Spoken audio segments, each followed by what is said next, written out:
We are all unmuted on that. And Yes, we that's are. why Okay. Xenosaga Episode 2 is the worst of the three. We're talking about Xenogears on the net, by the way. Anyway, hi guys, welcome to finally after I've teach you guys, I think for like 3 times at this point for the next playthrough of Jak and Daxter on the fuck it. We're finally doing Jak and Daxter, but we are admittedly doing a bit of a special version of the game onto it. As you might notice that this is widescreen onto this, and also for the fact that you might have noticed I think in like secrets or stuff like trying to remember, yeah.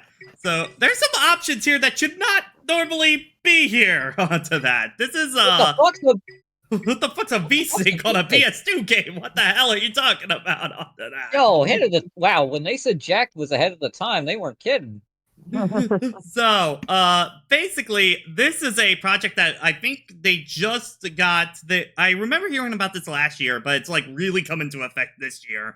This is ProjectGOAL. Basically, if you don't know about Jak and Daxter, the games were basically made on a programming logic called Goal, which basically the idea was to make the seamless open world that Jak and Daxter had was possible.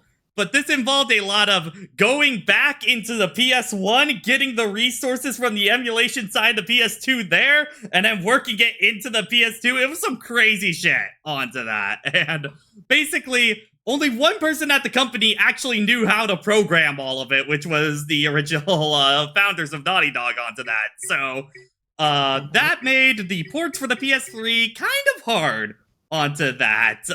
So it's been really difficult onto that.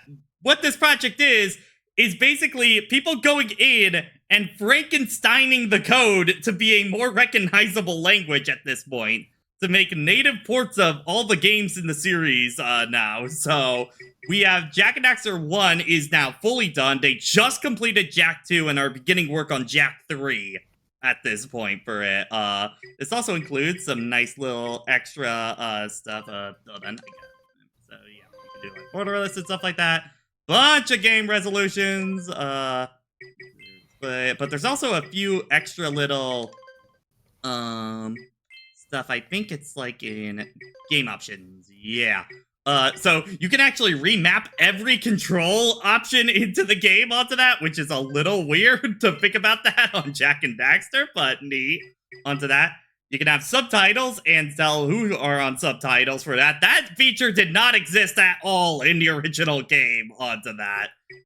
You are also able to, I think in miscellaneous it is, yeah, have a precursor orb glow onto everything. So you'll actually be able to see them from a distance. This is the one time I'm actually looking forward to Spider Cave, because I'll actually be able to see the damn things in the dark this time onto that. I'm not sure exactly what Discord Rich Presence is, to be honest, onto that. I guess just different balancing for if you're in a call or not. One of the biggest ones, cutscene skip and speedrunner mode. You could not skip a lot of cutscenes in Jak 1 onto that. So this is very much appreciated onto that. Holy God. So, yeah, and then speedrunner 1 will just skip through all the cutscenes on that. So, yeah. Anyway, this will be a usual 100% playthrough for this for Jak and Daxter, so do not worry onto that. I have spent my life. Okay, this actually is working correctly, because when I did this before, this aspect ratio for this cutscene got completely fucked up. Who were the precursors? Discord Rich might be for the online multiplayer mod. Oh, yeah. Yes, there is a multiplayer mod where you play Jak and Daxter with a friend at the same time. I have no idea how the hell that works, if you're able to like do different objectives at the same time, or you're basically just playing the game alongside a friend. I don't know exactly what that one is onto that, so. But yeah, so what is your guys' history with Jak and Daxter? I think mine is pretty well known at this point if you've been on my YouTube channel onto that, so. It was the first PS2 game I ever played. We rented it when we got our PS2. Oh, I thought it would have been in Final Fantasy X for you on that, No, I got Final Fantasy X through my brother, who essentially, like, strong-armed my parents into getting it for my birthday, like without me really knowing what I was getting. It worked out. It worked out. As with many of fate's mysteries, Yeah. it begins I was a Crash kid growing up, so I didn't get to try out a lot of the other PS2, like a lot of the other PlayStation platform mascot games for a while. Until later on, but I did get around to play the Jak and Daxter trilogy. Not too far, probably around middle school, probably. Jak 3 is definitely my favorite out of the three. But yeah, we'll talk more about Jak 2 eventually. Oh, there will be talking about Jak 2. I want to save that for the chocolate margarita nights. Meanwhile, for me, my first experience with the Jak and Daxter series was actually Jak 2. My brother was gifted it by one of his friends, and so just kept it. We've tried playing it. It was super fucking hard. I know I never made it past the military bunker just after you do the 3 trials in the tomb. And that's kind of where it stuck for me for a long time, until a bit later when me and my brother kind of tag teamed the rest of the game. We eventually got Jak 3, I think because of my brother's birthday gift. We played that. And then I eventually found a used copy of Jak 1 to go back and find out what the series was all about. A very backwards way to experience all of it.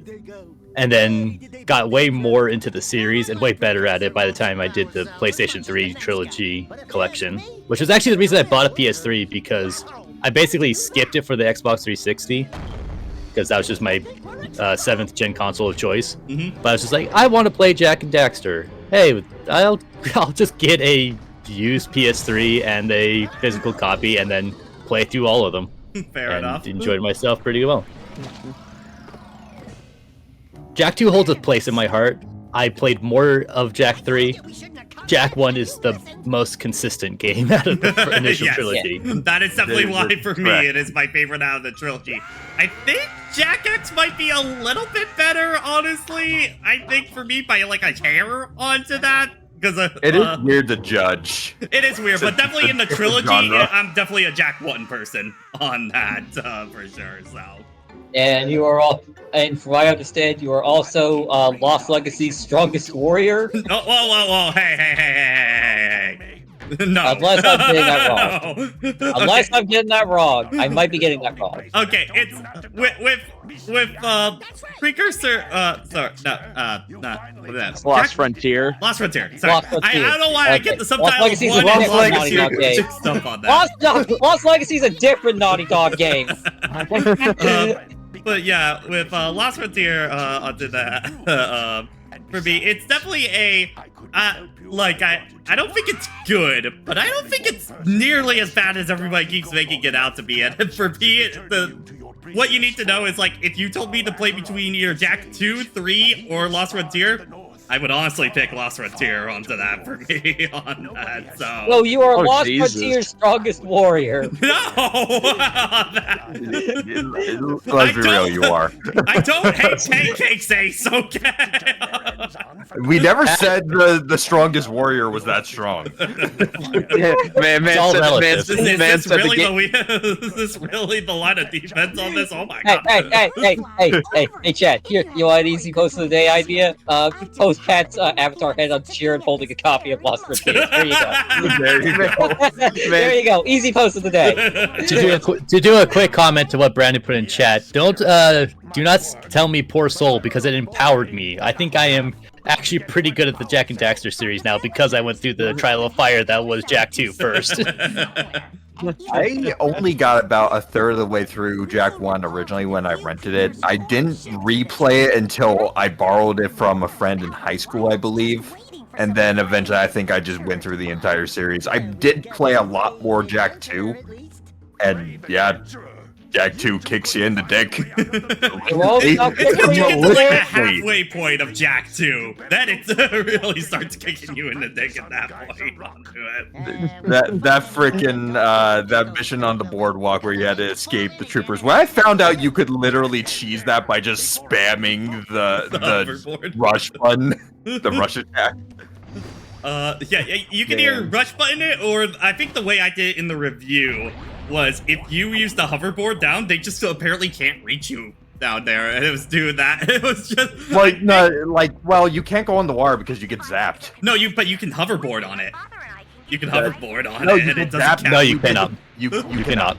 You definitely Pat, you cannot. just happened to hoverboard on the boardwalk perfectly when you did the review. I was there for it live. Oh, okay. Well, I did that. Yeah. I'll Like go you didn't hit any enemies. You didn't get caught up in any geometry. It was kind of ridiculous. It was like actual speedrunner-esque stuff you pulled off there. Real quick, Ultimate Warrior, even the Dark Daxter segments. Okay, I don't know if the Lost Frontier video is ever gonna get put out at this point, even though it was basically done onto it. I think there were a lot of audio things I would have to go back and fix for it. But honestly, for me, with Dark Daxter, the thing is, Lost Frontier is definitely a game that hits you with all its worst elements right out of the gate, but that's about as bad as it gets for it onto it.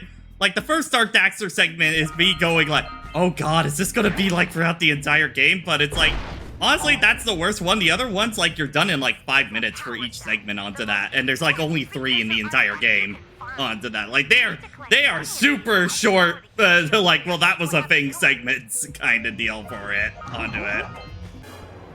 The closest comparison I can think of is like, think of back when Sonic Unleashed came out, everybody thinking that you needed to airplane to each continent kind of deal. It's like, no, you actually only just do that minigame 2 times in the entire game. That's it. Right. They sent 7 of them to each area to look for power cells, but the lurkers must have captured them all. I don't believe we got through everyone. Does anyone else have I think prior Ryan experience and Steve with the are last. franchise? Yeah, so I don't have like a ton of personal experience with Jak. Like I didn't grow up with the series because my dumbass did not know about game quality when I had my PS2 at like 5, 6, 7 years old. You got a bunch of licensed games, didn't you? Yeah, but I do. Experience right there. But I do. Got a Dora the Explorer game for the PS1, baby. But I do own all 3 physically for the PS2 now, and I've played a little bit of them. I do enjoy it and need to just fully dedicate a time to just sit down and fully play through all that. But I do thoroughly like this series, and I do like the vibe it gives off. I unashamedly love like the stupid 2000s edge vibe of 2 and 3. But yeah, honestly, my biggest feelings towards this series nowadays are fuck you, Naughty Dog. Why did you remake Last of Us over this? Okay, we'll get into that topic in a little bit because I actually do have to say on that. But you did. Are you all that? Huh? Oh, what? Dude, you have experience this with was- a Jak and Daxter.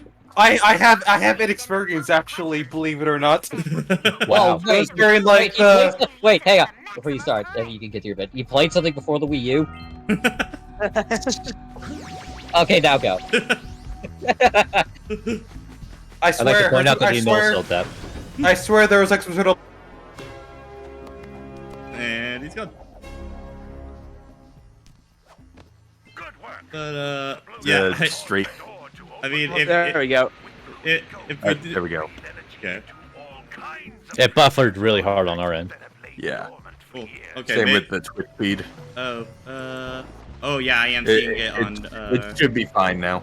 Yeah. Okay. I think we were just going through a rough patch. Not internet wise. Okay. Yeah. All right, Eric, continue. This is during the era that I actually got retro games. This is one of the ones, the first, and I got like a PS2. I got like basically all the other platformers that I got, specifically Sly Cooper, but I also bought like the first Jak and Daxter game, so I played that. I think I got about like halfway through it, I believe. But that's about it. I never bothered to get the other games. I think I have. I don't actually remember if I have like Ratchet and Clank, but I just remember my copy of Sly 3 was fucked up, so just like, well, I guess I got the collection for that. I think the order of the PS2 platformers for me was Ratchet and Clank, then Jak and Daxter, and then Sly Cooper onto that was mine. I mostly got into Jak and Daxter thanks to our friend Alexandra onto that. Was after I was finished with Ratchet and Clank, she really was pushing for me to get into Jak and Daxter. And admittedly, maybe part of my bad first impression of Jak 2 might be a result of Alexandra back in the day onto that. Mostly because, well, it's mostly when we got into the first open world part. She kept screaming at me to high hover zone when I was in the car, and I had no idea what the hell that meant. So I would just be driving the car. I would just hear, high hover zone! High hover zone! What the fuck is a hover zone? What the hell do you mean? Just say go up! Just say go up! This was like my first 3 hours of the game. That was way before any of the hard shit started. So. My man had not even ran from the tank. No, I think I ran from the tank at that point. Now, all of you. Get out of my Discord call! Please don't. I need company. Thank you. So, This is still probably one of the stronger pure collectathons. Yeah, I still think so onto that, yeah. What do you say, you and I? Like, this is like relatively close to like Banjo in quality. yeah, this is also one of the very rare, like, you know, 6th gen collectathons. Yeah, because Well, there's probably plenty out there, but a pure collectathon, because yeah, they were definitely changing around this time onto that. Yeah. Before it became mission-based or minigame based. Yeah, the 6th and 7th gen was very much a time where, you know, not everybody, but like a lot of the industry kind of went through, for lack of a better term, an edgy phase where it's like, oh, this kiddie platformer shit. No, we gotta be mature and grow up. And it's like, I wasn't even thinking about that specifically. I was thinking more about the gameplay insecurity, where it's like, okay, we gotta do a bunch of like variety shit. Yeah, I think more onto that because like. I think Jak and Daxter is one of definitely the last of like AAA of following the Mario 64 kind of template, you know, sort of deal onto that type of platformer onto it. Because, you know, with other ones, you get ones like Ratchet and Clank, which is very like linear and weapon focused onto it. Sly Cooper is kind of going for its open world aesthetic onto that kind of deal. So it's definitely of that I don't think the 3D platformer quite died out like a lot of people say it did at this point, but there was definitely a lot more changing about that. I think definitely what honestly I think really killed it at that time was when God of War came out, because everybody was then trying to make their platformer super combat focused at that point. And if you played a bunch of licensed shovelware at that point, you know how forced these combat segments were into their game every time. Ty the Tasmanian Tiger 3. Ty the Tasmanian Tiger, the Legend of Spyro series onto that, Pac-Man World 3. Oh, hell, in Spyro.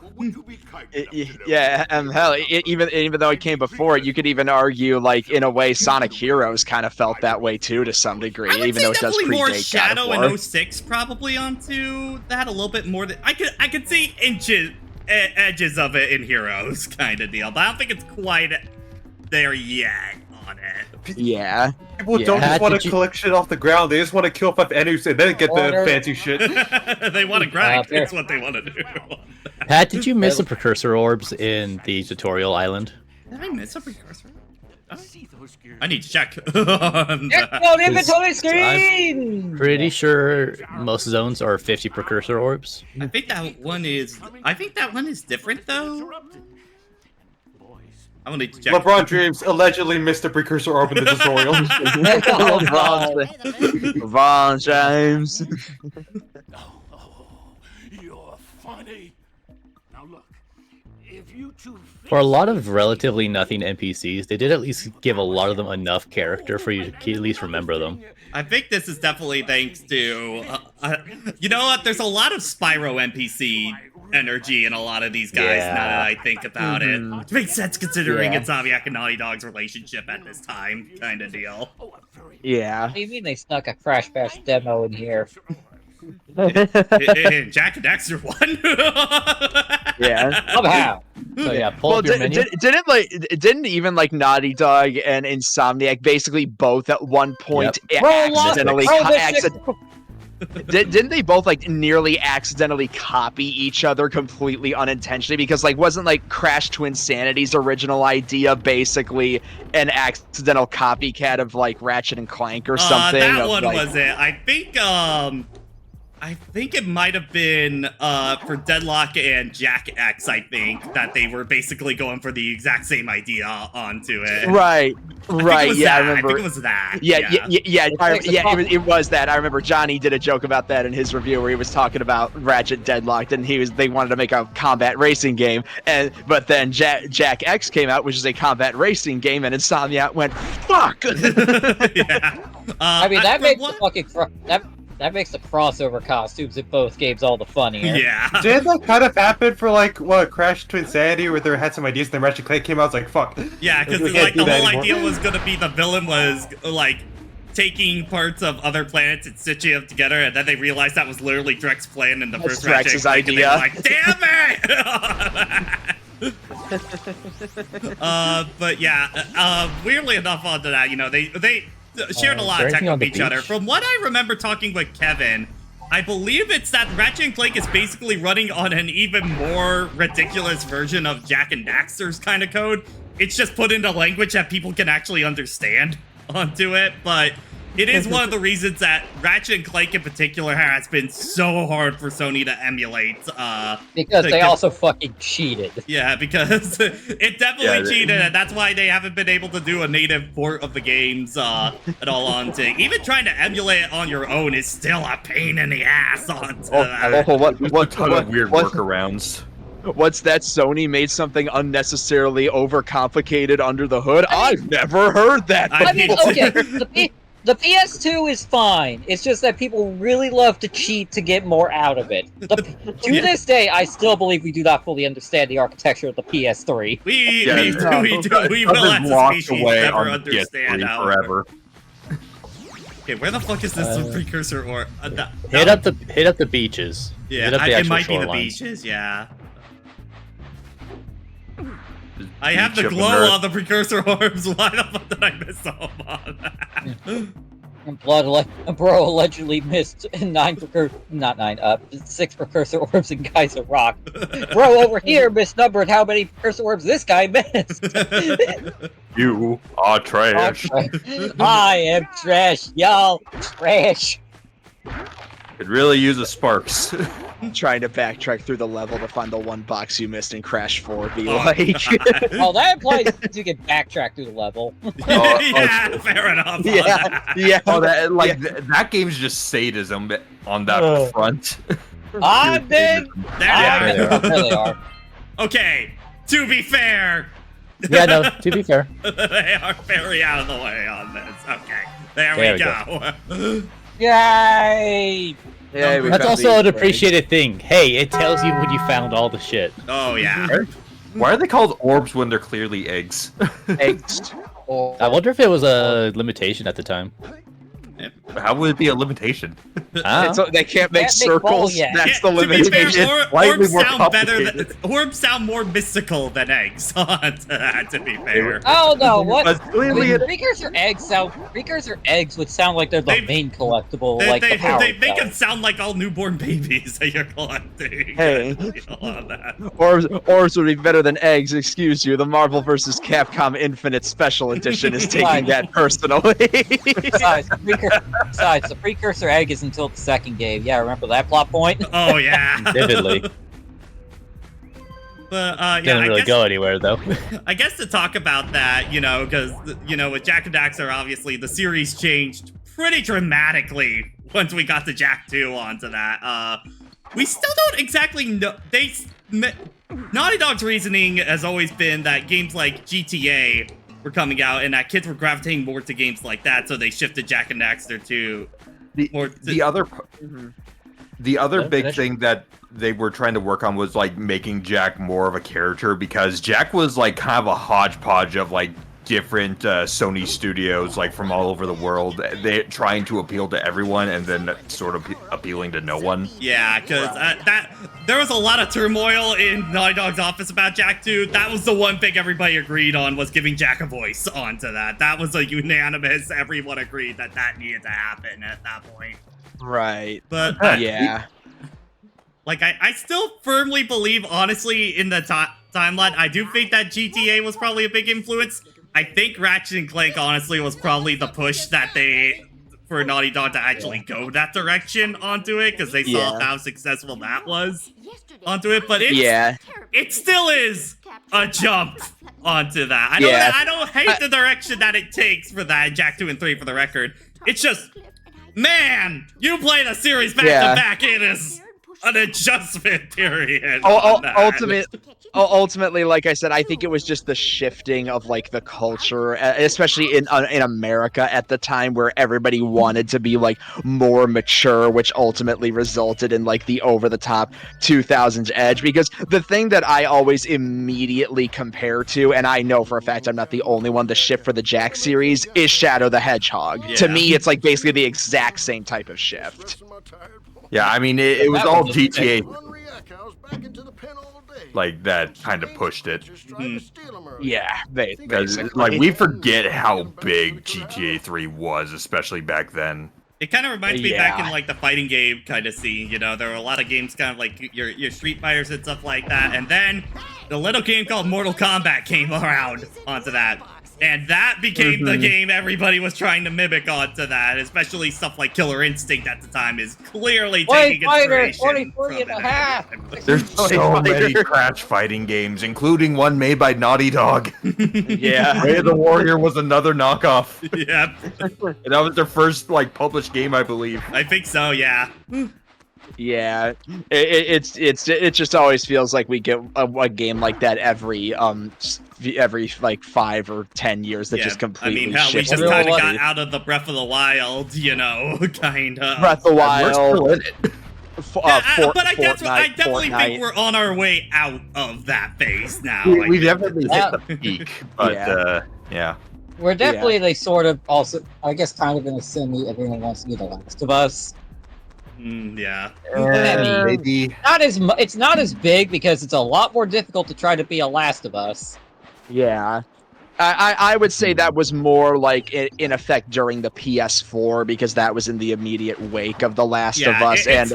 Usually it's in that 5-year window kind of deal because that's the development time of everybody else taking the ideas of what was big at that time kind of deal. Yeah, so. I mean, hell, that's been a criticism that's popped up of Sony in more recent years, that a lot of their big exclusives feel a little bit too samey to one another. Not like one-to-one copies, but like I not know as that much. is Sony's marketing strategy for that now at this point, is to make the games kind of a similar genre. So if you like that game, you'll probably enjoy the others. I'm not saying I agree with that strategy necessarily, but that is the strategy that they're going for now. It's the #1 reason why I don't have a PS5. Yeah. I wouldn't mind that so much if it wasn't also just obvious of their way of getting around having variety is just paying third-party companies to make their stuff unnecessarily exclusive. Like if you want a JRPG, throw money at Square, just necessarily make Final Fantasy 16 make Legend of Dragoon, for God's sake. But why would they make Legend of Dragoon? Let's be real. Why would they make Legend of Dragoon? I know you guys want Legend of Dragoon. Why would they make it? Why would they financially? There's not enough of you. There's literally not enough of you guys. We'll make more fans. That is kind of the thing that I want to kind of get to. You know, a lot of people are saying for series like Sly and Jak to come back. Like, Sly, I can maybe see it one day. Jak and Daxter, I really don't see any financial reason why the hell they would ever bring this series back at this point for that. Because it's one of those, Jak definitely exists in a time bubble onto that for sure. And I don't think there's really a way to get him out of that time bubble onto that without a massive rework, but it would have to be, there has to be a champion for the series inside of Sony to make it happen. And really, there is no champion. Yeah, there's no champion for it, and I don't really think any development studio has shown interest in Jak and Daxter at all. So your best bet is spiritual successors in indie games, and there's only so many of those harking back to the PS2 era. We can make more fans. We just have to cooperate for this effort. That's asking a lot.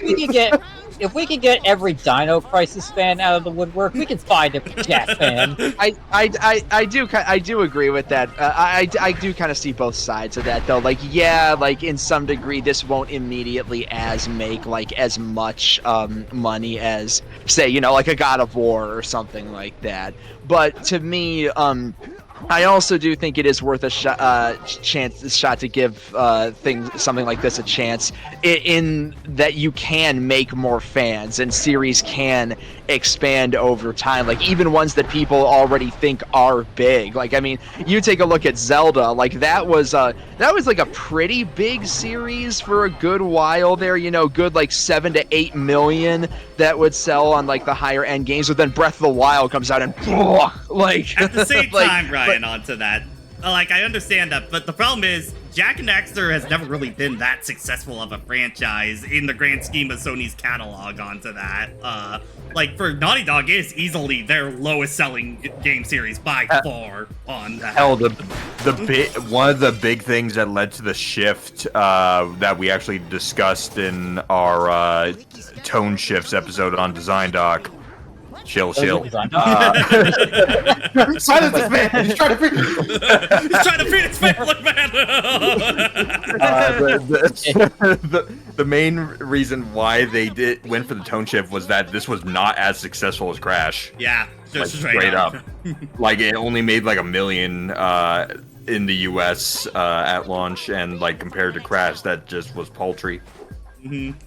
So that's why they went for the shift. Yeah, and I mean, to be fair onto that, it's like, they could either somebody could risk their career, you know, to try and make a new Jak and Daxter at that point onto it, or they can go for a new platformer altogether, which is kind of where Astrobot is at now at this point. We are getting Astrobot, and that looks quality. Yeah. No matter what you do, though, you're gonna lose your job at some point. Oh yeah, you will lose your job at some point because fuck this fucking thing. Because oh boy, I love this industry. That is a deeper problem. Yeah, and I will fully admit some of it, like more than that, a lot of it is like personal preference, and also maybe some effect of like fan base and like audience differences by this point, because, you know, something like Jak and Daxter or Ratchet and Clank might not as immediately appeal to the modern Sony like audience compared to how it like something like would have in the past. Sorry. No, go ahead. Finish. Yeah, like I was gonna say, even something like Astrobot, like the people who I saw hyping up Astrobot like online were all primarily like Nintendo people. You know what? Actually, that makes a great transition point. It's for the same things I'm talking about, which is why I don't think why I think that Banjo reboot is never gonna happen at this point for it, because I think Banjo is in such a unfinancially successful position onto that I don't think it would ever get made onto that. First of all, Banjo currently belongs to Microsoft, which, and as we know, Microsoft does not do exclusive. But I mean, it's not for that. It's specifically on the idea that they keep saying, you know, if Banjo was so successful as Smash and stuff like that, why aren't they making another game? Because here's the problem: all of Banjo's fan base are Nintendo people. They aren't Microsoft people onto that at all. And even if you're saying for putting it on PC onto that, yes, but then everybody wants it on Switch at that point. Yeah. And no one's buying it for their primary system, so why, as a first-party developer, would you put in resources for a game that is going to sell more on your competition's console onto that? Like, that's good.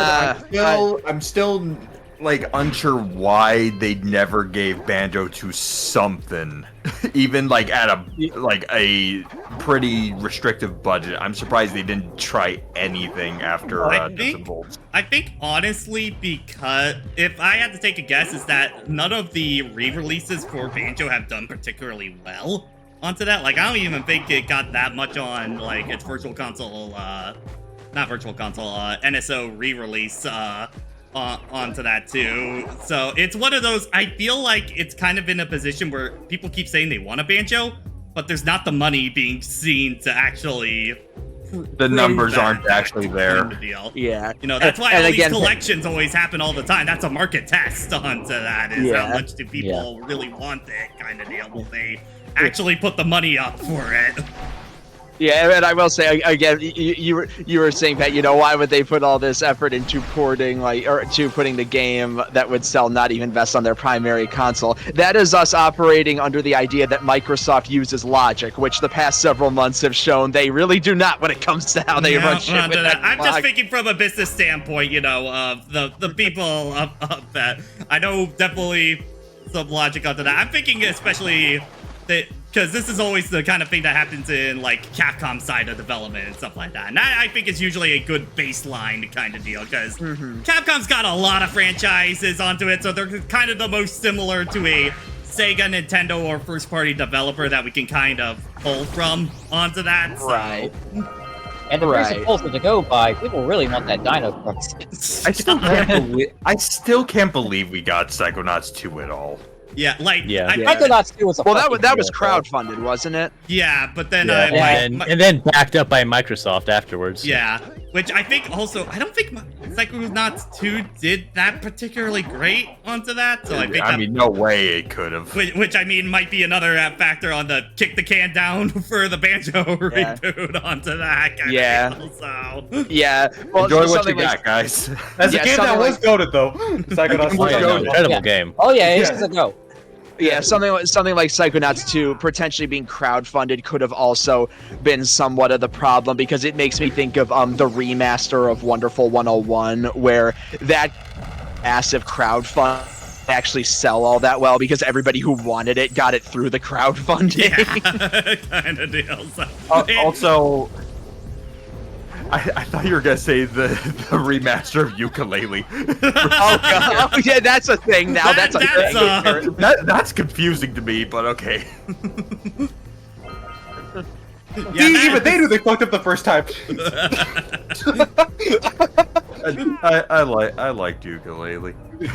Ukulele itself is okay onto it. I will sing the praises of Impossible Lair though. That game is legitimately great onto that. That game has like one of the best structures in a 2D like platformer. It's like also secretly a 2D Zelda for like about a third of it. And it's great. Go play it. Go play it, you fuckers. I don't want it. Yeah. I don't know. I guess it's just like, and I guess just part of the annoyance for me just with all this is like, again, just like how much The Last of Us has just been getting. And it's like, I know from a business standpoint, but it's just like, can you throw these poor suckers a bone for to be fair, I do definitely think that Last of Us train is dying out pretty hard at this point. And the thing that is making all the money be something I actually care about. we can get Grimly in the new Last of Us. Because holy shit, I do not like The Last of Us at all. I forced myself to finish that game. It was not great. Honestly, I thought like, oh sorry. No, I was good. Yeah, I love my fucking Depression Born. Yeah, I feel like public opinion, at least in like the major gaming circles, has kind of started to turn on The Last of Us just because of how much like kind of unnecessary stuff it's gotten. Like the remake of 1, the remaster of 2. It's like, what's the point of all this? I think it's definitely been a more than anything an overexposure problem that has been happening for Last of Us. Definitely onto that. Now people are definitely getting sick of the IP at this point. I was definitely trying to get crammed down our throat. That it's just like, okay, even if I did like the taste of this at first, like I'm now just sick of it. Yeah. I was so fed up with the first game that by the end of it, I agreed with Joel's choice. That's how fed up I was. It was out of spite. It was out of spite. Yeah, he had a point, actually. You know what? Yes, Joel, please throw our chances of curing this apocalypse down the shitter. If you hated the first game, I had to think what you thought of the second one. Oh, I am not touching that with a 10-foot pole. Never. You see, it's about the cycle of violence. Wow, did you see that? It's art. Except you could also be like, what if you didn't? What if you just didn't? What if we just stopped? What if we didn't go on a murder revenge crusade? What if we just didn't just endless cycle of revenge that just self-perpetuated? What if it wasn't just this murder Rube Goldberg machine? Yeah, I just like talking about the with reboots and stuff like that. I think it's just whenever I see it talked about on so long, being a content creator for so long for a lot of these, especially for these PS2 platformers, I think it is important to remember business-wise why a lot of these franchises don't tend to come back onto that, and it really takes a champion in the company pushing for it to actually happen. Like, for example, you know, that's a big reason why something like Devil May Cry 5 was able to happen onto that, and now it is one of Capcom's literal top 10 best-selling games of all time onto that, so... Yeah, I guess I just appreciate, like, when companies are willing to, like, take risks and accept that some series won't sell as well, but they'll still support them anyway. Like, Nintendo has a lot of problems, but they will be fully happy with Metroid or Fire Emblem selling 3 million compared to, like, Mario and Zelda selling 15 million. And, like, I appreciate that they don't just bin them. Yeah, because they know it's good for the health of the company in the long run anyway. I mean, the biggest thing also with those franchises that they have their own dedicated teams for those franchises, and for their that they have a history of still being able to sell throughout it and be able to actually get a plan into order for that. So I think that's Nintendo franchises are a bit different, I think, onto that, because a lot of them have never stayed dead for more than like 2 generations at most, kind of deal, because some tend to just skip a generation from it, you know, from time to time onto that. Metroid. Yeah. Hello, Crash Bandicoot. Easter egg here. Yeah. Also, shout out to this not being my first boss when I played this game for the first time. Oh, was it the actual first boss in the Fire Canyon for you on that, or? Yeah, I just practically no boss. I just traveled straight ahead, didn't even go this way, which made some areas where they had the blue eco vents kind of expecting you to have them ready. Yeah, they weren't ready. I did a lot of backtracking in this game the first time through. I mean, Dutchman for that. I mean, for F-Zero, do I even need to say F-Zero's sales numbers onto that? You know, for that. So. Well, we made the greatest racing game on the GameCube. It sold like 500,000. Yep. Granted, you do have to acknowledge that was on the GameCube, which sold like shit. So still sold like shit. Yeah, that doesn't mean shit when Melee exists. Yeah, I guess the biggest thing I said, you know, F-Zero, like it needs a team, like it needs a more dedicated like team that can specifically work on F-Zero. That's kind of why Metroid got its big break in the 2D realm, because Mercury Steam came along to effectively. Nintendo, I think, has been pretty smart with its franchise revivals onto that, because usually what I think the revivals for them have been particularly really helpful for that is that usually they make sure that there is a test period first, kind of deal with them, like for Famicom Detective Club of doing the remakes for that, seeing how that goes, and then, you know, the new game got announced. And for Mercury Steam, obviously, Samus Returns onto that was them being able to get all the kinks out before the big proper revival of Dread onto that. Yeah. Because let's be real, I don't think it would be that. I'm glad for that, because I don't think Samus Returns is quite the big comeback that the franchise quite needed onto that. Yeah. So, Also, side note, F-Zero 99 still pretty cool. Please come on to it's so cool.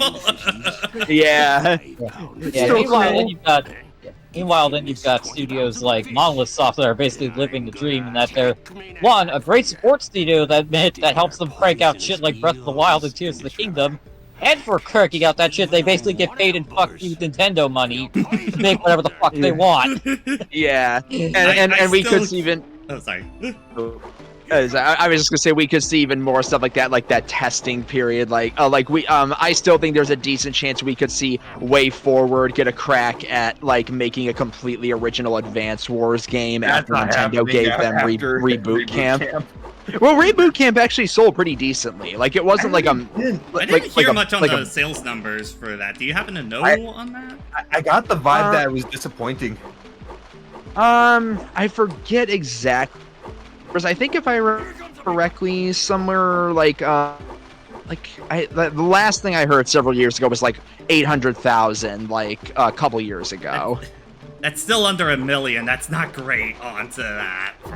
It's not great, all things considered, but the fact that they were willing to give it to Way Forward at all, like, I'm glad they did that though. Like, I like the idea of them giving other like smaller like indie type companies a chance with their series. Yeah. Remember when they did that with Zelda and then nothing ever again happened with that? And it's how long did it take for Zelda? Jesus, oh my god, why are there so many of those fanfics? Good god. Wait, what was it you were referring to with Zelda?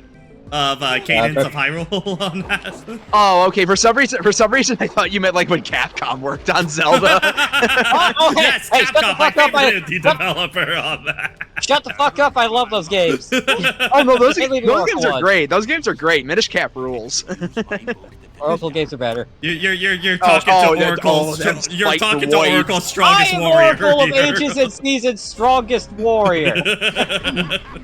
Oh, damn also, blades. I am also helping to hold up that weight just a little bit. Also, shout out to that fisherman being like, I can't catch it in this river. Did you even try? By the way, I think that actually is Kevin Conroy as the fisherman, if I remember. Yes, I believe I remember. Yeah. Oh, shit. A random role for him. You'd be surprised kind of random stuff that even popular people can get. I mean, the most hilarious one for me on with researching for Jak 2, I said back in the video, but because Clancy Brown was doing Praxis in Jak 2, that's the reason why Mr. Krabs sounds so weird in Battle for Bikini Bottom, because he wasn't available during that time.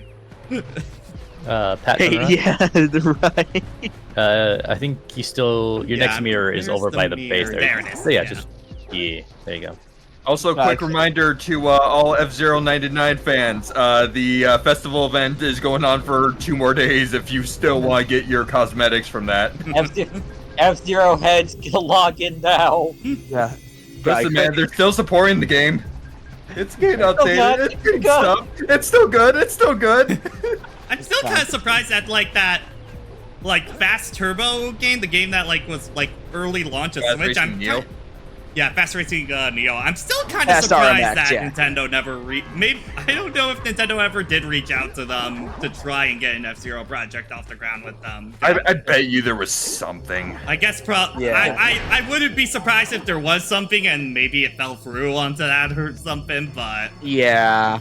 Because I mean, it's Nintendo, so we never know what happens behind the door. We will never be told who's developing anything. Yeah. Yeah. The one that just always kind of annoys me a little bit, partially just because I'm a huge fan of it, would want to see it come back, is Golden Sun, because it's still working very closely with.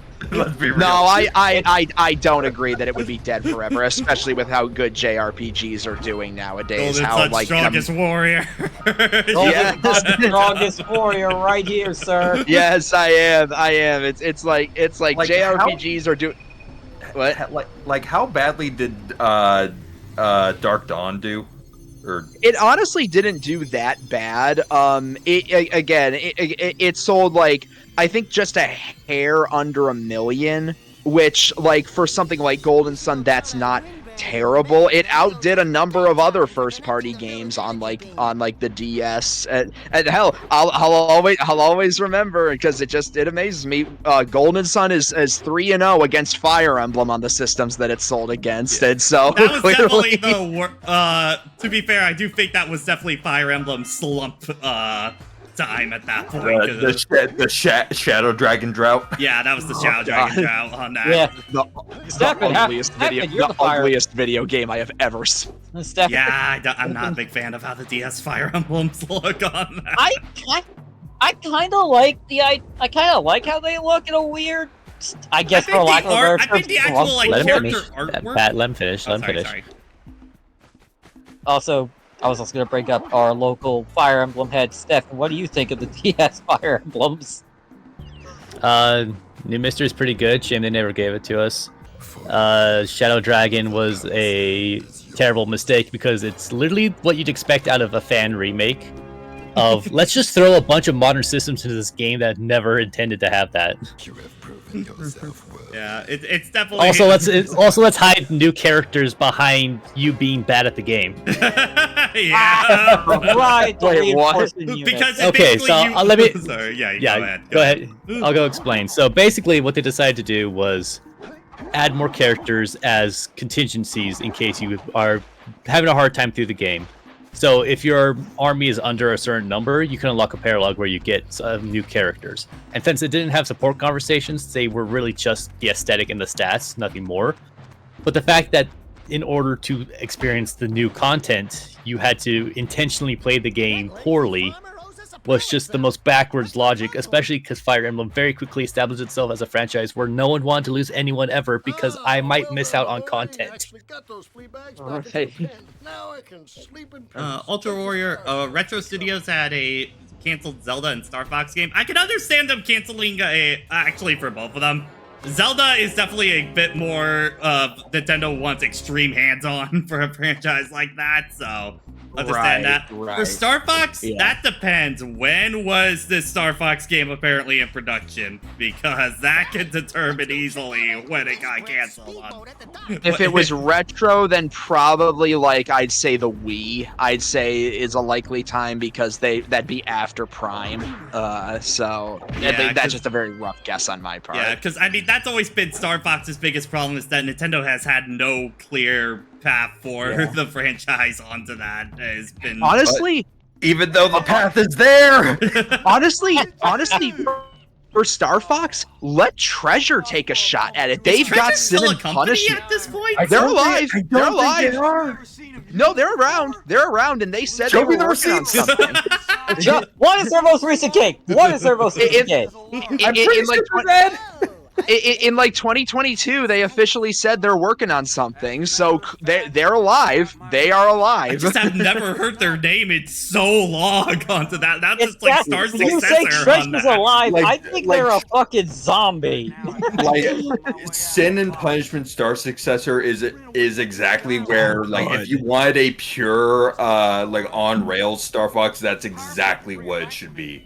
Yeah, it was something like in 2022 or something. Treasure said they were working on like a highly demanded or highly anticipated game from their catalog, which my absolute my absolute hopey Treasure, and can you huffing ass wants to believe in Sin and Punishment. Senator, can you 3. back it up with the man. source? Sin and Punishment Star Successor is the most of like, man, this game sold like no units onto it. Why is it secretly one of the most fun games on the system for that? I need to actually go and finish that game, but that game is a lot. So good. It's also so funny because it has like absolutely nothing to do with the original Sin and Punishment whatsoever onto that. I feel like it was only named that because it got recognition from the Virtual Console onto that, honestly. I played a good chunk of the original somewhat recently. I have no idea what the fuck is going on in that game. the plot's insane. I played the whole thing on NSO, It's but insane. God, It makes no sense. You don't care about it at all. both Sin and Punishment games are so freaking good, honestly. Yeah. Well, I think with the first Sin and Punishment, my biggest problem was always the controls for it onto it, because it definitely feels very awkward on it, even with the N64 controller. That's one of the reasons I Left and right, left and middle prong. How many games fucking do that? It is definitely a thing of where Sin and Punishment Star Successor really benefits just by the fact that it has a pointer onto it. It helps tremendously on that. Hey, much like a, not quite a pointer, but kind of like another on-rail shooter. Yeah, the Kid Icarus Uprising. Give me a remaster already. I mean, like, Kid Icarus Uprising was potentially a Star Fox game. Yeah, I mean, I think that might be And also what... that is... Sorry. That might be also one of the reasons that I don't hold a lot of copium for other franchise like revivals. Is look, I'm a Kid Icarus fan. I know that we're not getting another game in that series at all. Sakurai was I came to that realization years ago on that. The only reason why it happened was Sakurai. Yeah, like there's no champion for it. Uprising did okay onto it, but there's really no team or project lead to really take that franchise on. So until then, it's going to remain dormant onto it. Like no one is to against a sequel. It's just that no one's leading the charge. Y'all got rebooted by the honestly, fuck with sequels. It was over then and there. Just at least give me a remaster, please. That's all I ask for it to happen onto it. I want one that will not destroy my wrists. And that one line from Uprising really is a self-fulfilling prophecy. Really not getting another one for 20+ years. There'll probably be another one at some point, but I just don't know when or how. Yeah, I mean, it could potentially happen, like, because Lord knows Kid Icarus has a very vocal fandom, so that can go a long way. I think it's just for most of us, we just want the port more than anything right now at this point, rather than a new game for it. I'll say it once, I'll say it again. Star Fox Assault was the right direction for Star Fox. They just refused to go in that direction. I don't agree with Shape Grillis a lot of the time, but the one I do agree with him for just general Nintendo hot takes onto it. The one that really, Star Fox is the most carried by one game franchise in the fucking world. Yes, 100%. Yes. Because it's, man, you look at most of that catalog, it really is just carried by 64 onto that. But even when itself was already basically a redo of the NES game. Even when they oh, sorry. Well, that time, Ryan first. Yeah, like 64 is an all-time banger. Assault is putting in the effort, but like everything else is just woof. Yeah, it's like Zero literally is copying 64, and it doesn't understand why 64 worked. It's like, hey, we added in multiple paths without any understanding of why those worked. That's the thing that gets me the most, is that, like, guys, just why is Shao the Hedgehog the only other game that has this structure? Why? I love this structure. No other game has it. Also, I did put a VGC article in No Mike about Treasure. Treasure says it's working on a highly requested game. Yeah, so they said that back in like 2022. Thinking about that, honestly, for me, I do think other franchises like that, I think Shantae is definitely another series of that for me. And it's so weird of that. Yes. It's so weird because the one game that really popped off is the game that's absolutely like nothing of the rest of the series onto that. Yeah. Pirate's Curse is a billion times better than the other Shantae games. Yeah. It's actually finished. Yeah, Shantae just also feels like a series where it feels like Way Forward kind of wants to do more with it, but doesn't necessarily know how it wants to do it. Because like I look at like Seven Sirens and how it seemed like that game was like almost doing the Pokemon thing, where it's like, okay, we're kind of doing stuff with lore and characters, but also very half-baked with it. So it's like, Like, which is weird because again they got that in Pirate's Curse onto it, so that's what makes it frustrating onto that. It really is just Pirate's Curse on that. Man, being a Shantae fan must really be a Joker's trick. Monkey's paw. Yes, it very much is on that. Hero was so weird. It's like, we kind of want to be a Metroidvania, but we kind of want to just be a level-to-level platformer. What do you want to be, damn it? Be a Metroidvania, man. That was the one you popped off on. You know what? And then we made a really half-baked one on Apple. You know what? Half Duty Hero, not Half Duty Hero, the good one. Fucking Pirate's Curse. Pirate's Curse reminds me a lot of Order of Ecclesia. It's a lot like Order of Ecclesia, and I love Order of Ecclesia. Yeah, no, like structure-wise, that it actually is pretty very similar onto that. So Oh, you just go through a bunch of isolated Metroidvania maps. yeah. Yep. That's Order of Ecclesia. Oh man, now that you mentioned that game, I remember I just saw that at the convention I was at yesterday. It was $99. Yeah, that Physical sounds. Why didn't they go I have for a that physical extra dollar, copy, man? Come on. baby! To be honest, at that point. Man, Nami, for the love of God. that is definitely Please a give us collection the I really want them to do is for the DS ones. We got the GBA I ones, which is very need good onto that. The DS one is the DS collection is definitely the one Castlevania fans really want big time on. Yeah, Right. it's like people will probably go back and forth on Dawn of Sorrow, but it's at the very least good. Good, maybe not as good as Aria, but still good. And the other two are absolute bangers. Yeah, no, seriously. Jonathan, Charlotte. Charlotte. I almost bought Dawn of Sorrow at TMG, but it was like, I think it was like 80. That is, that's like just on that edge. Yeah. Yeah, and I was broke- already still looking for Dragon Quest VIII at the time. To the Yeah. point where I was very tempted to just sell him my copy of DQ8 on 3DS. And then eventually I just grabbed one at 100 because that was the best price I was gonna find. I had been like, during TMG, I had just been searching for that for like maybe like 3 hours. I was starting to go nuts. God, yeah. That's Like, That's a and then at reflex the meanwhile, at the start of the con, we just fucking lost. Okay, technically we lost Stefan first at the con, and then Tevy pissed off to go get a picture of Asterion, and then go get it signed by Neil. Well, I guess And then we did see. technically, did you lose me and Sophie first on that? Because Sophie had to go to the bathroom like right as doors No, open on that. Like, we definitely Well, we lost lost Stefan Stefan first. Stefan Okay. first. It was We lost that so many instantaneous. Yeah, no, I was very immediate in seeing if I could find the copy of Battle Network 6 that I was looking for, and I did for multiple copies and found a good price for it. There's a better price I found out when I saw the freaking TMG walkthrough video that they posted. I was like, it was on the screen for like a whole minute, and it's like it was taunting me of just like, My hey, look, you could have beloved. saved $5, and it was like you could have saved $5 whole, and it's just like, all right, I get it. I get it.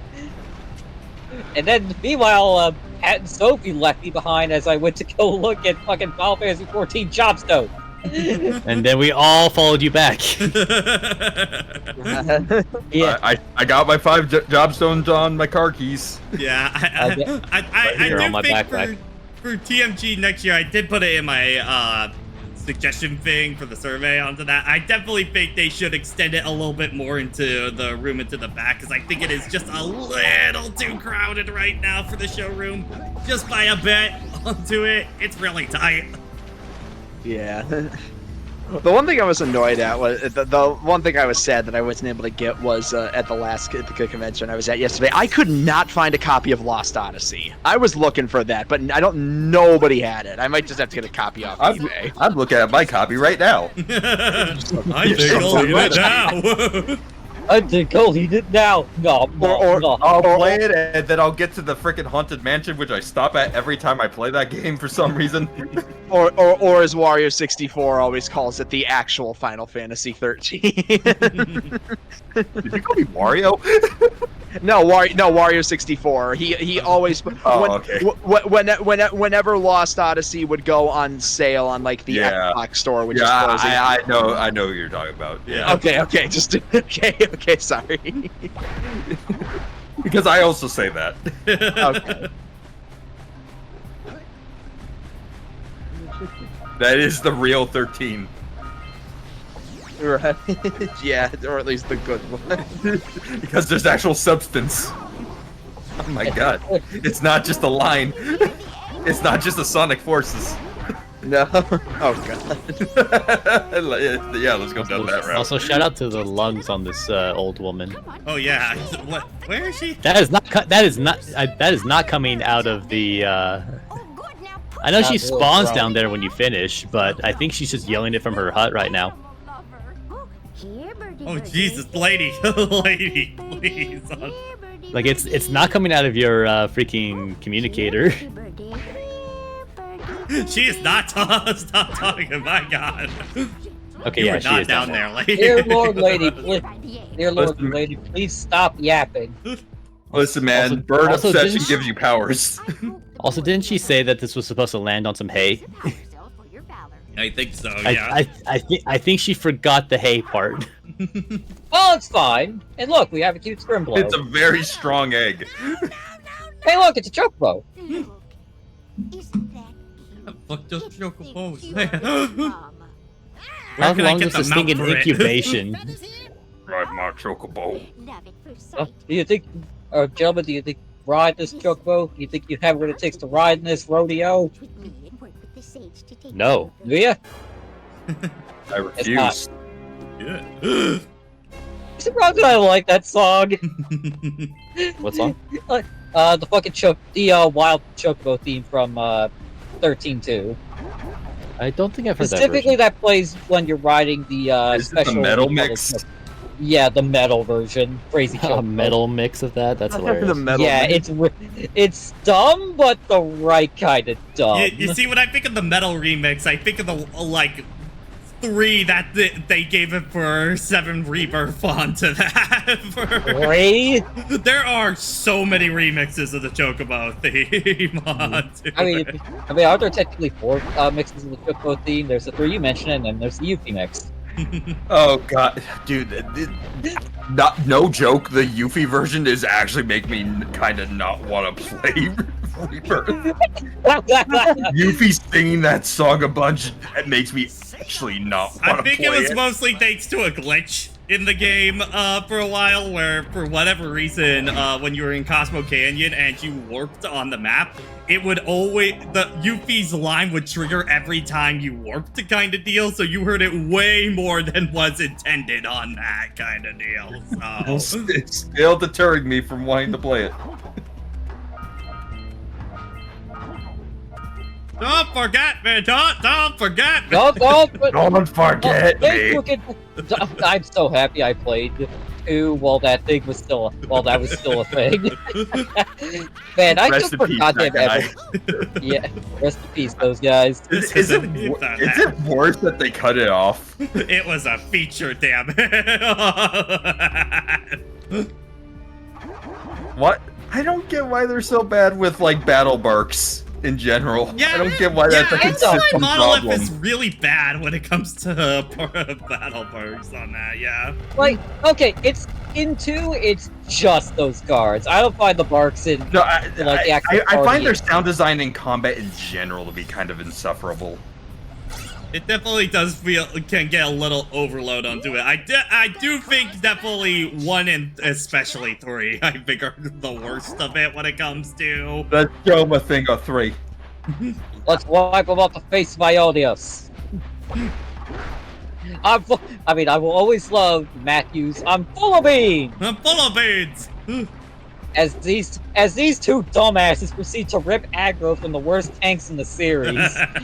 It is still the funniest that was the perfect. It's still funny that it was the perfect storm of we have 2 of the most cracked out DPS in the series with Mr. Double Spinning Edge Rex, and I will keep recharging all my fucking cooldowns Matthew, paired with I can't grab aggro for shit, Nicole, and my only taunt is based on a debuff in Xenoblade fucking 3 Shulk. Yeah. Shulk was never a tank. Why is he a tank in this? Because he's trying to be like, in 3, he's trying to be like Dunban. He's a dodge tank. And when he has aggro, it works. Again, problem is we have these 2 rabbit children over here constantly ripping aggro. Sir, you need tank stance. I don't have tank stance. I don't need the tank stance. Okay, his tank stance is a debuff in the game where debuffs are fucking shit. Tragic. Like, seriously, the best build you could go with for at least Nicole is to just forego him being a tank, give him the accessory that makes it so that anyone can have the resurrection ability, and just have him be the backup reser. For when, of course, Rex rips aggro and dies. Look, Kira, no, we got 1 more zone to go through. We are not going there yet. Oh yeah, don't we still have to go to the island? It's the island, yeah. Go back to Misty Island. How many people never went to the island because they got walled onto fucking fish? I see you two are back. Did you know that in the Vita ported collection, yes, there's a Vita port, you can do the fishing minigame with the touchscreen? There's even a trophy attached to it. Huh. That seems actually easier. Yeah. That does sound a lot easier. Also, yeah, shout out to Jack's uncle. How did Samus have to swing this in the sequels? Yeah, that raises a lot of that's a lie. questions considering the sequel. It's like, Jack's uncle. That was a lie. I guess the canon would be that Samus came here and it was just like, all right, I can't actually raise this kid because I'm not that responsible. Here, I'll just give it to this guy and have him say he's his uncle. Well, he didn't have Kira yet until after he got here. Yeah. Which Where did actually Kira also come begs the from? question. Yeah, where did she come from? That was about to be my Where's the question. mother? Yeah, hold on, wait a minute, because I... Yeah, there's some problems there. Like, Jack, when he comes back in time, is like 2 or, like, at least, like, 4, 3, something like that? Very young, yes. Yeah, I'm just trying to think of timeline when Kira would have to be born, kind of deal, when they move back in time. That had to be that year. Yeah. Yeah. Because otherwise it doesn't make any sense. Also, that is the best Power Cell animation, and I will hear no arguments. Oh, the slam into the backpack one? Yep. Yeah, we need more actual character to these instead of just Daxter doing some dumb breakdance. See, that's actually one of the points I do give in Lost Frontiers' favor. They actually do a lot of Jak and Daxter actually helping each other out in gameplay onto that, which I very much appreciate on that. Yeah. Yeah, because Daxter does fuck all in the first game in terms of gameplay. He is just one of many navigators. He is the definitely voice. the most grating one. Jack, He is just Jack the 2, voice. Jack 2, he gets a gameplay section, but you can at least does something when you're driving and that he's the one holding the gun and firing. So that's at least just little something. cute touches, yeah. Yeah. Man, I remember getting walled on his section on the tomb for a hot minute back in the day. Yep.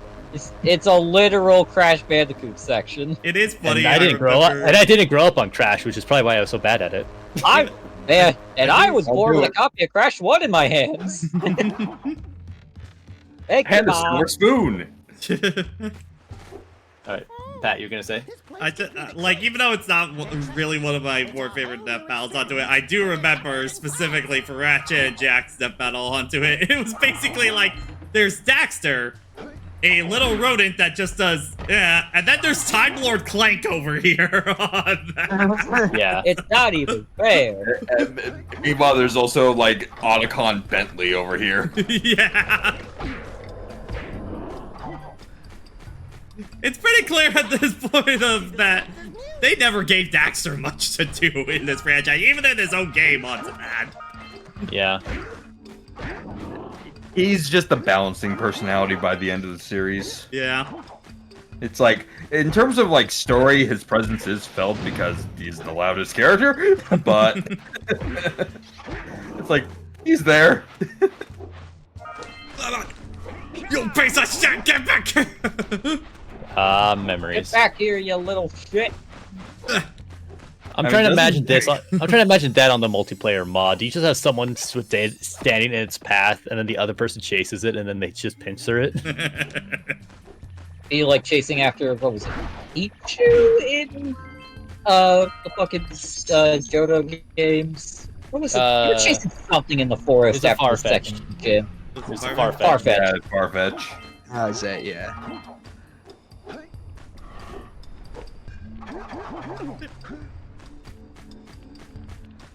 That was really stupid when I was a kid, where after I beat the gym, I went to go walk out to the forest instead of going to the Pokemon Center because I was a child. And you got ambushed. And then my rival, who I think I gave a girl's name because I saw his long hair and thought he looked like a girl. He came in, kicked the shit out of my weakened team, and I was like, well, I just got walled. I guess I can't go that way. And then I spent literal days in the early zones wondering, where the hell am I supposed to go? Getting calls about, hey, have you heard about the bug catching competition? I was like, yes, I did see that episode of the anime. Where do I get there? How do I get to Goldenrod City? How do I get that one Scyther? And that's the neat thing, you don't. Yeah. My first experience of Pokemon could really not be replicated because it was true. Even though I had a guidebook, I was still blind as hell because I wasn't smart enough to comprehend it. Yeah, no, I got walled there as a kid, and then Whitney happened. Which I had the usual experience with Whitney, but it didn't take too long for me to beat her. I think because I played Silver and Gold way later on, I don't think I had that much problem with Whitney, but that's because by that point I knew much more about how Pokemon worked at that point. So. Yeah. I remember Fantina gave me some trouble when I first played Platinum. She was kind of like the equivalent to Whitney for me. Fantina, that was the ghost type Ghost one. gym. I had ghost trouble with her when I Yeah. was playing through Platinum. I think I got to her in Platinum. I stopped roughly after her. She is the third gym leader, so it's not that far in Platinum. Yeah. And of course, Cynthia absolutely kicked my ass. Cynthia at 10 still days. kicks your ass to this day on that. The Elite Four kicks your ass. Honestly, Yeah. I wonder if Pokemon is just scared of ever replicating that experience ever again onto that. Because Honestly, the bigger problem was the Victory Road because, hey, here's your grinding option. Here's a bunch of self-destructing Gravelers. Yeah, I mean, also, oh, sorry. it's also the Victory Road that is the most HM dense. oh Yeah. Why? You don't even need a Why? single HM in freaking Gen 2, and then you get to most other ones. It's like, I hope you sacrificed one of your Pokemon. They absolutely jacked up the Elite Four and Cynthia in Brilliant Diamond and Shining Pearl to the point where I was actually having a lot of fun with it because that game was so easy beforehand. I was like, oh my god, these guys are actually I so think challenging. I think It was Cynthia's it was a weird 180 for that. Like, did you really need to go that hard that fast? I think Cynthia herself is Pause. about the same as Platinum, but yeah, no, clearly the Elite Four is way harder on that. They have They gave endgame him held keys. items, hidden abilities. It's like, holy shit, where did this come This from? should not be your first encounter with the Elite Four in any game. This should probably be the rematches when you know that you're coming in for a challenge. Or better yet, make the whole game like this. I don't yeah, know you about need the some whole game on. Yeah, Yes, not the whole game, yes, obviously, please, but yes. consistency. No, because it's Make not Pokemon hard as hell. Throw the kids in the deep end. Bro, I they want need to to- look. the grinder. Introduce them to it Eh. sooner than not at all, at the very least. Yeah, like, I just want Pokemon to stop my dick in. Oh hey, look, Legends Arceus. How you doing? Yeah, Wait, I what? don't That's remember Arceus that kicking hard. my ass too hard onto that. Its big thing was always that, like, you are gonna get hit and Pokemon are gonna faint, but it's not gonna be, like, massively terrible for it to happen. Yeah. Unless you're talking Volo, in which case, oh. Well, it's like, it's the only real fight in the franchise. Like, there's an actual, like, straight-on fight. Most other ones are, like, half Wonder what- teams and stuff like that. I wonder why I like SMT so much. I mean, yes, Ace, completely onto that because Oh, hey, you blinked and oops, you got swept. I think we talked about this plenty, you know, during Pokemon or other RPG streams onto that, but that is the thing I really love about SMT because I think too many RPGs, especially recently, have definitely been getting into way too much of a, I guess, flowchart or autopilot kind of sense when it comes to combat sort of thing. Is once you kind of crack the code, that's it. Like, every fight can't hold a candle to you anymore at that point for it. That's why I love SMT for it, because every fight, because of the turn-based system that they have for the press turns, is that a fight can just go south instantly. And it's like, okay, how do you adapt? How do you manage at that point? And that makes for a lot more interesting combat system onto that. When you can't rely on the same strategy and you actually have to think your way through a fight onto it. Yeah, I do I like love when rolling- that. Oh, sorry. Try and Go go ahead, first, Ryan. No, Matt. you were Okay. first. Yeah, I do like when like tougher enemies or bosses specifically do that, but I don't mind if you can like find like big solution that can actually let you blow through like the mooks pretty easily. Like that's one thing I love with like Persona 3 Reload. I love when I found like the combination of when you can do like the dash attack, which can like start the fight with a lot of the enemies like staggered, and then one of Mitsuru's special abilities is super high crit rate on staggered enemies. I love when I found that combination, just being able to do that. Yeah, but then like the tougher like trash mobs definitely are one of those. Like, that's fine if you blow through. It's definitely the problem of boss fights. It's like, man, these bosses are like no different than just the random mooks I was fighting not too long ago on that. Yeah, that's definitely something different. You need the right balance of, you can't have every encounter be just bashing your head in, because even though that is an appeal to a significant audience, it's gonna wear people out eventually. And it's just like, I'm not sure I want to deal with this today. But you also don't want to be such a sleepwalk that you're just like, well, I guess I could play, and then you play for 2 hours. It's like, all right, I'm bored.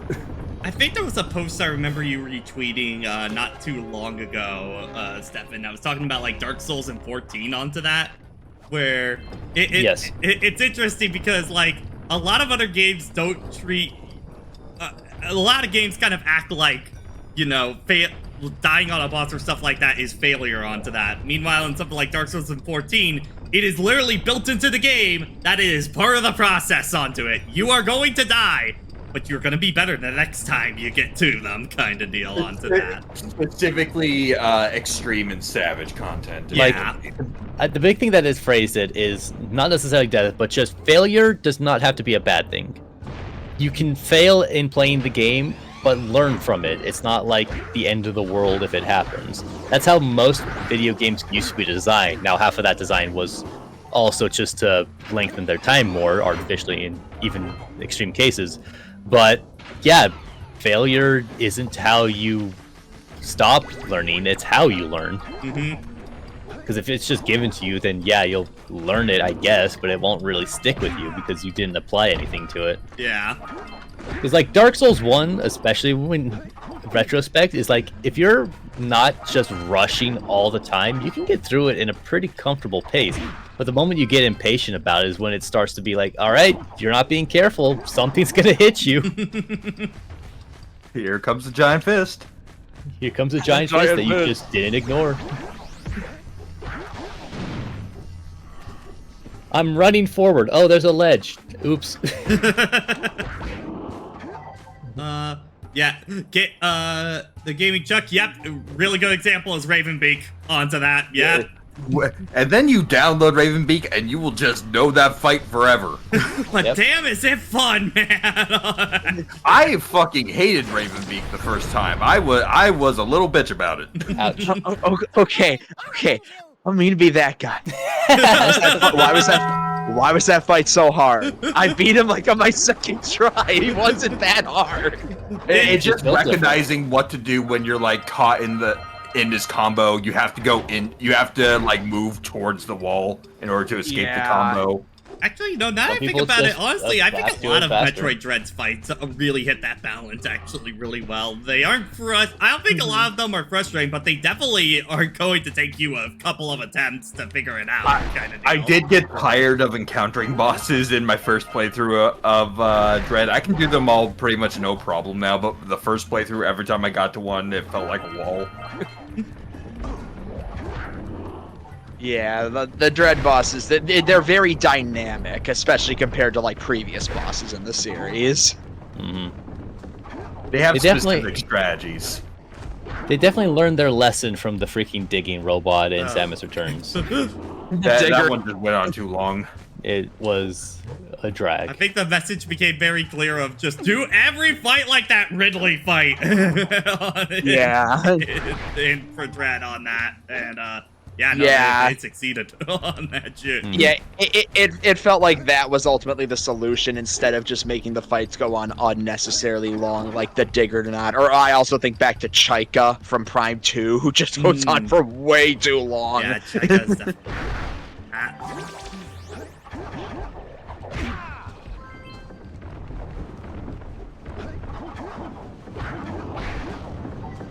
Yeah, I think even to try and loop this back around to PS2 platforms onto that kind of deal.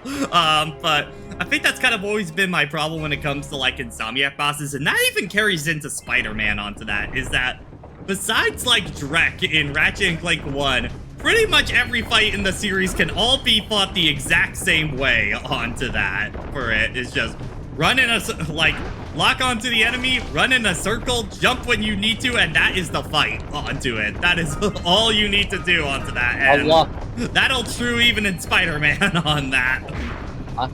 I love fucking Crash Insanity. Every boss, you can dodge everything by running in a circle. Ah, yeah.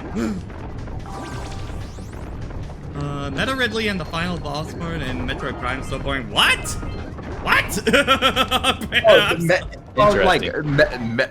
Metroid Prime Ridley? Yes, 100%. That fight is boring. Really on that? Yeah, that fight's just like, remember Metroid Prime 1.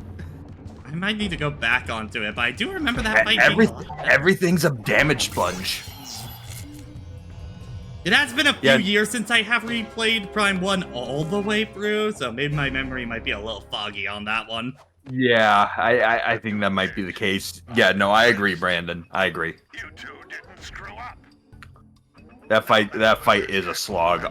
Most of the bosses in Prime 1 are pretty boring. Like, honestly, I don't think fights really got figured out in Prime until 3, probably on that. Yeah. And then you had hyper mode, which was then you had a hyper mode problem. and then I pulled out my gun. I'd say like Prime. It was like kind of, it had some like definitely good spikes here and there. Like 2 had Quadraxis, who was like one of the best fights in the series. Like that's a an long immediate. fight done well. Yeah, exactly. I would really like them to release a version of Prime 2 that I can play without a Wii remote, having to point it at my TV and get an uncomfortable shoulder. Yeah.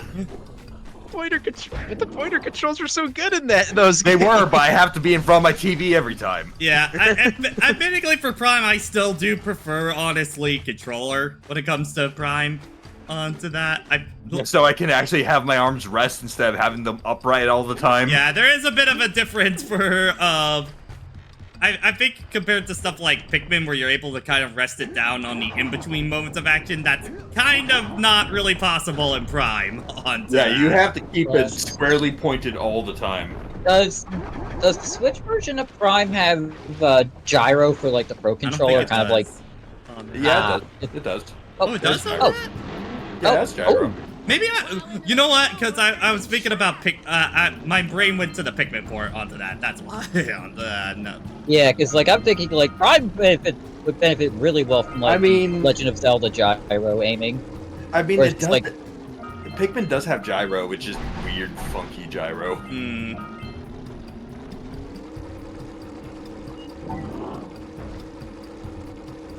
That guy just ceased to exist. Got him. What?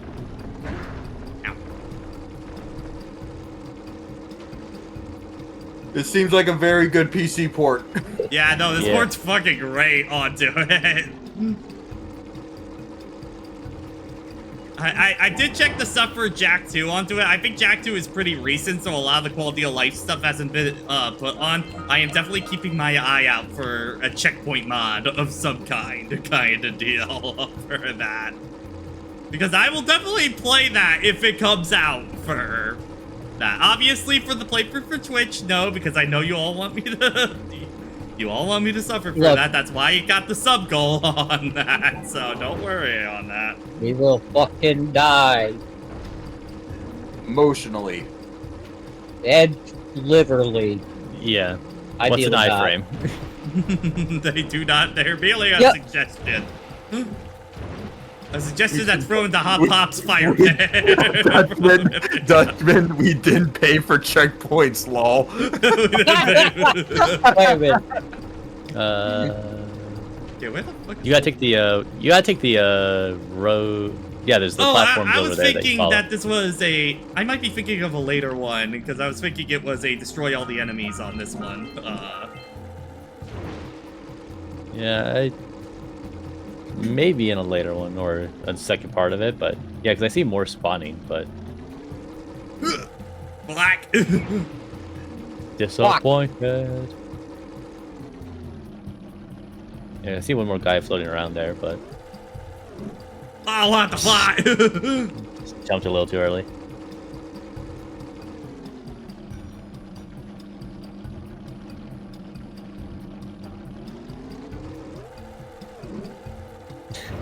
You're getting too much air on the ride up. Maybe I need to get actually more air. You either get more air to get it sooner, or you. Okay, yeah, there you get the jump on You that want- platform on it. Okay. If you want more air, you need to either hit a refuel station or do some pretty cool tricks when going off a ramp. Remember to hold down the button and release it when you hit the end of the. Wait, the wrong notes. I'm looking at my Sonic Riders note. Sorry.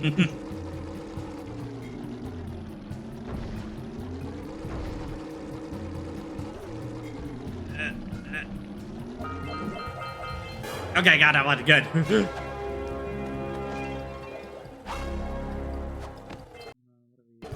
I do love how it just drops. No momentum. Filter, destroy. So Okay, yeah, you do have to kill. Is one. Yeah. Okay. So there's one more guy to kill, I think, in here. Go your fucking place. Where are you? There you are. Yeah. Yeah.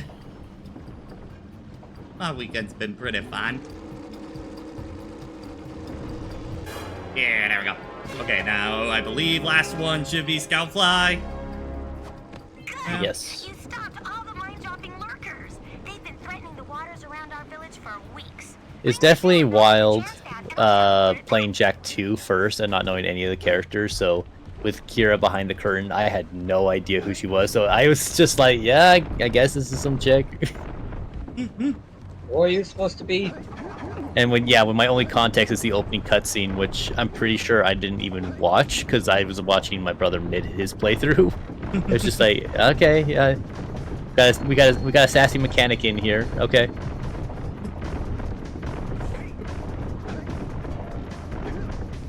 Whoop. Fuck.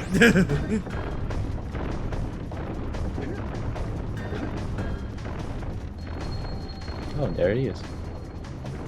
Yeah, if you do a rolling jump off of this, Pat, you can go get the fly as well as some more precursor orbs. Yeah. Alright. Now, did you go back to where you blew up the stuff to go get those precursor orbs? I think I did. Oh. Nah. We can jump back in the hub anyway to check. Thank you. Bam.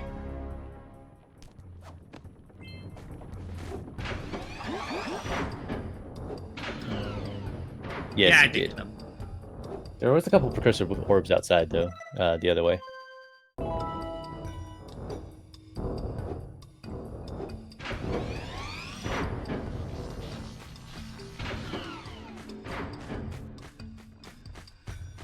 I'm pretty sure I saw their glow. Could be wrong.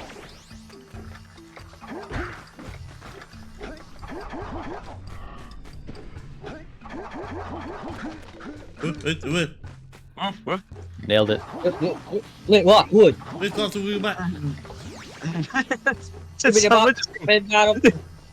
Someone just go flip flap woo. Yes. Yeah, I'm not seeing them over here. Yeah, I know. I think I just saw some general glow and it threw me off. By the way, if any of you are looking for slightly Pikmin-flavored pure collectathon platformer, play Tinykin. It has been really funny from what I keep seeing from Warbot playing it on Discord. I do have that downloaded. It is Tinykin is just a collectathon with a tiny bit of Pikmin in there. I mean a tiny bit of Pikmin. It's more like the Pikmin are kind of one of the collectibles, and that's it. You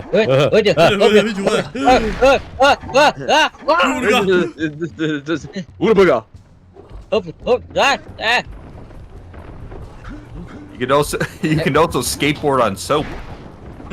Oh! Very Radical. good soap. You can do kickflips off of it. Yo, I love Mario Party DS Core. I love it. I mean, yeah, you are a tiny man in a giant house. Tiny man, small, so small. A tiny kind, if you would. Uh-huh. He said a funny. Where the hell is the boat? Where's my boss back home? There it is. There it is. You don't know how much I keep instinctively wanting to pull out the hoverboard. Right? Oh, when we get to Jak 2, we are absolutely going to see if we can teach you hoverboard flying. Not to do some big sequence breaks. Just to show it off. Demonstrate. Oh, Just yeah. to show it off. Then you get to the pseudo Jak and Daxter 1 stage in Jak 2. The one that's like still in like the forest area on that. Yeah, the one that looks like it was taken straight out of Jak and Daxter 1. Yeah. Yeah, the Precursor Forest. Yeah. Hurry up with those power cells. Kira, shut up! I'm coming. I'm leaving Yeah, what's the skip button? Wait, I can't. I'm not able to skip this one. What the fuck? I guess it's because it's not a cutscene. I guess it's not a proper cutscene onto that, so I guess not. I guess because it's, quote, in media res, I guess. So You want to make a contribution? Man, more games should take from Asura's Wrath, where you just have a shut the fuck up button in the middle of someone else's conversation. I just hope this power cell. more bosses should be like Crash Man and Mega Man 2, where they just walk back and forth waiting for you to make the first move. No. If we're talking like Mega Man bosses, my favorite is Skull Man, where he like reacts to the first thing that you do. So if you just stand still, he'll wait for like 15 seconds and won't do anything, and then he'll just start doing shit. You're a gentleman. That's the first area all done, so we can't wait to Hub 2. But yeah, did we get everything in the forest? No beach. Yep. No. Oh, we're not done yet. Go back, fucker. Which one's that? You don't finish a job half-assed. Oh wait, is it We don't need Finish it full ass. Wait, I think it's the. No, the windmill's got power. So not that one. That's the forest. That's the next zone over. You have to put your whole expletive into it. Yeah, the jungle is where you fought the plant monster and all that stuff. Yeah, no, I'm just trying to think of which power cell is it on that. What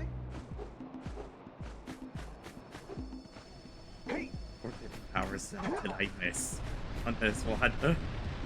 Better a power cell than orbs. I mean, he might still be missing orbs. Are you missing orbs? Let's Nope. check that. Okay. Nope. Okay, we're good on the orbs. How about the other areas? Gotta check.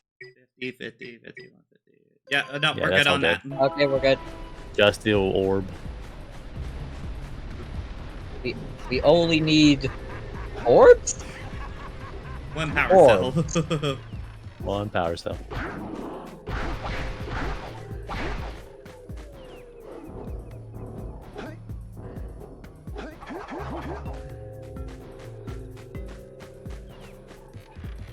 Trying to think what the fuck this power cell is. I seriously do not remember on this one.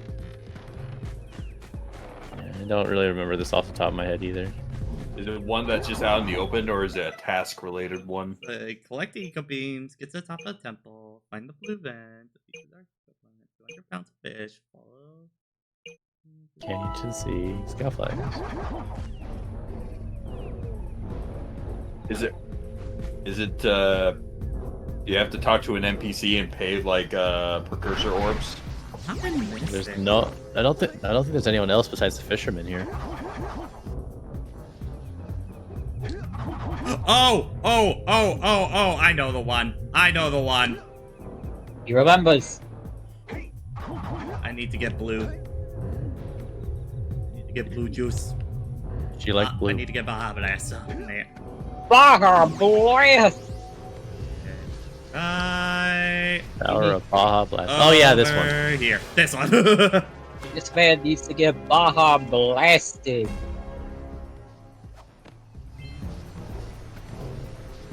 $33. So yeah. I bought the Baja. Weirdly enough, All right. with Jak and Daxter 1, there's actually 101 power cells in the game, but 100 are required for it. That's mostly because I forget which one, but there is a glitch that can happen in the game where one of the power cells just becomes inaccessible onto that. So basically, as an 11 power thing to prevent that from happening, that there is just now a extra power cell so that you can make sure you get 100 for the post-credit scene onto that. Which one is Did it? you bring the muse back to the guy? Oh! Yes, I need to do it today. Real cool, Jack. I'm glad that never changed in this entire franchise. What are your go-to collectathon platformers for you? I mean, Jak 1 is definitely up there. I think this is kind of my only one, honestly. Right. I guess Mario Galaxy and Sunshine probably for me. Odyssey, specifically for me. Am I allowed to say Crash Tag Team Racing? Yeah, yeah. I mean, it's a collectathon. Close enough. Close enough. It's a little unorthodox, but yes. A little funky, a little quirky. It scratches the same itch. Same thing with Diddy Kong Racing. Yeah, because admittedly, the pure collectathon platformer don't have a whole lot I go immediately to on that. So. Hat in Time. Oh yeah, Hat in Time. Yeah, that's definitely That's one. a pretty Yeah. good one. Hat. Hat. We do Hat. need to do I a did- revisit of that at some point. Damn I sure straight. did play a lot of the console version of Ed and Eddie the Misadventures Is as a that kid. a That's collectathon? like though? I thought it was is- a mission-based thing. Yeah, It is mission based, but there's collectibles within every mission. Alright. It probably counts. It's a bit of a poor man's one by definition, but it technically counts. I do need to play more of the Cosmic Shake SpongeBob. Oh yeah. I need to play more of that. I blew a bubble so big it broke fucking reality. Was that the instigating plot of Cosmic Shake? Yeah. I think it was more like special bubbles. Yeah. I think it was like they blew enough bubbles from like a magic thing that basically broke reality. So. Pop that bubble, pop that bubble, pop that bubble. Oh, this is gonna We're go off to a swimmingly. good start. Oh, this is gonna go fantastic. Oh, we're well, gonna- it's already We're gonna Joker. do this multiple times. Yeah, so I believe there are. So in some speedruns, I believe you can finagle yourself to get through here without needing the heat shield. Yeah, I think from some Yeah. weird jump shenaniganery. Is it possible? Nice job.